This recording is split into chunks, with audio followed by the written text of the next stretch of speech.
हम जीवन में चलना चाहते हैं, आगे बढ़ना चाहते हैं, किंतु कभी कभी ऐसा होता है कि हमें हमारा लक्ष्य ही नहीं दिखता। हम चिंतित हो जाते हैं, व्यतीत हो जाते हैं, हम कुछ समझ नहीं पाते, ये मन अशांत हो जाता है। किंतु यदि आप रुक जाओगे तो अपने मार्ग और अपने लक्ष्य से चूक जाओगे। इसलिए चलते रहिए, रुकना नहीं है। जहां तक हो सके चलते रहिए, जहां तक दिखता है चलते रहिए। उसके पश्चात आगे का मार्ग अपने आप ही दिखेगा, क्योंकि आपकी दृष्टि की सीमा हो सकती है, दृष्टिकोण की नहीं। आपके मार्ग की सीमा हो सकती है, किंतु मार्ग पर चलने के साहस की नहीं। इसलिए स्वयं को असीमित बना दीजिए। ये सीमा रेखा अपने आप चली जाएगी, लक्ष्य अपने आप दिखने लगेगा। दिन प्रतिदिन हम नए नए व्यक्तियों से मिलते हैं।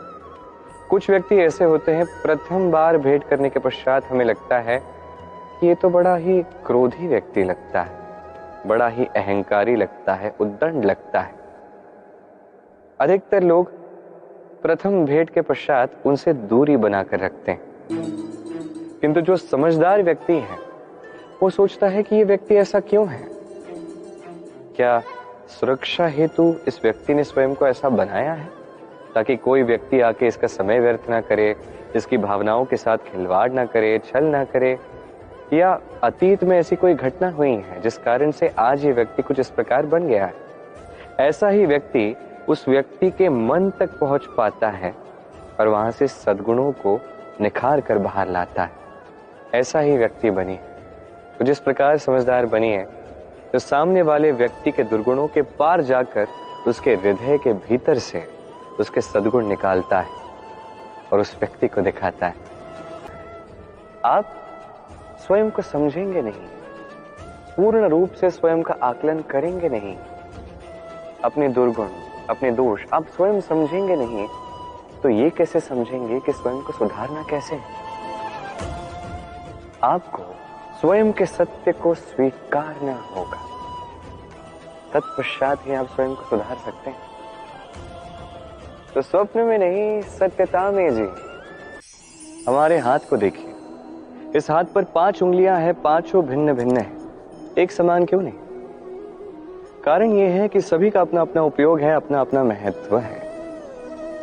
अब ये भिन्न है तभी साथ मिलकर मुट्ठी बन पाती है, जिससे हम सुरक्षा भी कर सकते हैं, आक्रमण भी कर सकते हैं। यदि ये 5 उंगलियां समान होती तो मुट्ठी कभी बन ही नहीं पाती, ये उंगलियां बस आपस में उलझ के रह जाती। अब ऐसा ही कुछ हमारे संसार में भी होता है। हमारा देश, जहां एक ही भूमि पर भिन्न भिन्न प्रकार के लोग रहते हैं, भिन्न भिन्न जातियां, भिन्न धर्म, भिन्न भाषाएं, किंतु यदि हम सोचते हैं कि कैसे इस देश को कल्याण की ओर ले जाया जाए, कैसे इसका विकास लाया जाए, तो हमें साथ आना सीखना होगा। जैसे 5 उंगलियां साथ आकर मुट्ठी बनती है, ठीक उसी भांति आपकी जो भी भाषा है, जो भी धर्म है, जो भी जाति उचित है, आवश्यक है कि आप अपनी कर्म भूमि से, अपनी धरा से जुड़े रहें, साथ रहें। मैं इसी प्रकार प्रतिदिन स्वयं के साथ कुछ समय व्यतीत करता हूं, स्वचिंतन करता हूं, क्योंकि मेरा मानना यह है कि मेरा प्रतिद्वंदी कोई और नहीं, मैं स्वयं हूं। और मैं चेष्टा करता हूं कि मैं स्वयं को स्वयं से अधिक श्रेष्ठ बना सकूं। तो प्रतिदिन आकलन करता हूं स्वयं के कर्मों का, कि कल मैंने क्या उचित किया, क्या अनुचित किया। जो भूल मुझसे कल हुई उसे आज कैसे सुधारा जाए। जो कल मैंने श्रेष्ठ किया, आज भी उसी प्रकार श्रेष्ठ कर्म करना है। बस इसी प्रक्रिया में मैं स्वयं को एक श्रेष्ठ व्यक्ति, एक श्रेष्ठ राजा, एक श्रेष्ठ पिता, पुत्र बना देता हूं। एक श्रेष्ठ मनुष्य में इसी प्रकार बन जाता हूं। आप भी ये बात स्मरण रखिएगा, आपकी प्रतिस्पर्धा किसी और से नहीं, स्वयं से। तो स्वयं के कर्मों का आकलन कीजिए, जो आप में दोष है उसे निकाल दीजिए, स्वयं को सुधार दीजिए। कितना अनमोल है ये, कितना सुंदर। अब सोचिए, यदि इस रत्न का उपयोग मैं करूं अखरोट तोड़ने के लिए, तो क्या होगा? ये सोचिए, इस रत्न के साथ मैं अपने मित्रों के साथ बैठ के खेलने लगता तो क्या होगा? आप तो हंसोगे मुझ पे, कहोगे कि इतना मूल्यवान रत्न है, इससे कई सारे दुखों को मिटा सकते हैं, इस मूल्यवान रत्न का मैं दुरुपयोग कर रहा हूं। इसलिए उचित है, मैं मानता हूं मूल्यवान वस्तुओं का दुरुपयोग करना अनुचित है, पर आप भी तो यही कर रहे हैं, नहीं? सोच कर देखिए, मनुष्य इस संसार का सर्वश्रेष्ठ प्राणी है और मनुष्य का शरीर सबसे मूल्यवान रत्न है। अब इसके साथ आप क्या कर रहे हैं? इसका दुरुपयोग नहीं कर रहे, ना आप स्वास्थ्य का ध्यान रखते हैं, आप अनुचित मार्ग पर चलते हैं केवल धन अर्जित करने के लिए, पाप कर्म करते हैं, क्या कुछ नहीं करते। ये दुरुपयोग नहीं? सोचकर देखिए कि हम इस मनुष्य शरीर के साथ क्या कर सकते हैं।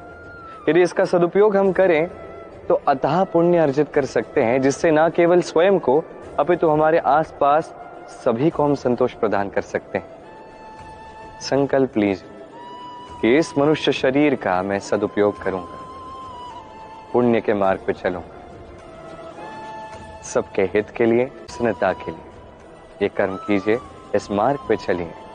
जीवन में जब भी हम किसी मनुष्य से भेंट करते हैं तो उसके व्यक्तित्व के विषय में हमारा अपना एक दृष्टिकोण बन जाता है। अब चाहे वो अच्छा हो या बुरा, हम अपना दृष्टिकोण, अपनी एक धारणा बना लेते हैं। किंतु क्या आप निश्चित रूप से कह सकते हैं कि आपका जो दृष्टिकोण है वही उस व्यक्ति का संपूर्ण सत्य है, वो व्यक्ति वैसा ही है? नहीं, आप नहीं कह सकते, क्योंकि किसी भी मनुष्य का अपना एक चरित्र, अपना व्यक्तित्व वर्षों पश्चात बनता है, असंख्य अनुभव प्राप्त करने के पश्चात बनता है। आप एक दिवस में समझ नहीं सकते कि वो व्यक्ति क्या है। ये भूल अधिकतर मनुष्य करते हैं। किंतु यदि किसी मनुष्य को समझना ही चाहते हो तो थोड़ा समय देना अति आवश्यक है। सबसे पहले प्रथम भेंट में तो वो व्यक्ति यही कहेगा कि वो कितना अधिक श्रेष्ठ है, किंतु वो कितना गुणी या कितना अवगुणी है, ये समझने के लिए उस व्यक्ति के समीप आपको रहना होगा। वो कितना अभिमानी है या कितना सज्जन है, ये समझने के लिए आपको उस व्यक्ति को सम्मान देकर देखना होगा। वो व्यक्ति कितना लालची है या कितना सरल है, ये समझने के लिए उसे धन देकर देखना होगा। उस व्यक्ति की कितनी बुरी आदतें हैं, ये समझने के लिए उसे स्वतंत्रता देकर देखना होगा। तभी मनुष्य समझ आएगा। किसी भी व्यक्ति को समझना, उसके व्यक्तित्व को समझना इतना अधिक सरल नहीं है। और जब तक किसी व्यक्ति के व्यक्तित्व को ना समझ पाओ, तब तक उस व्यक्ति के साथ संबंध आगे नहीं बढ़ता।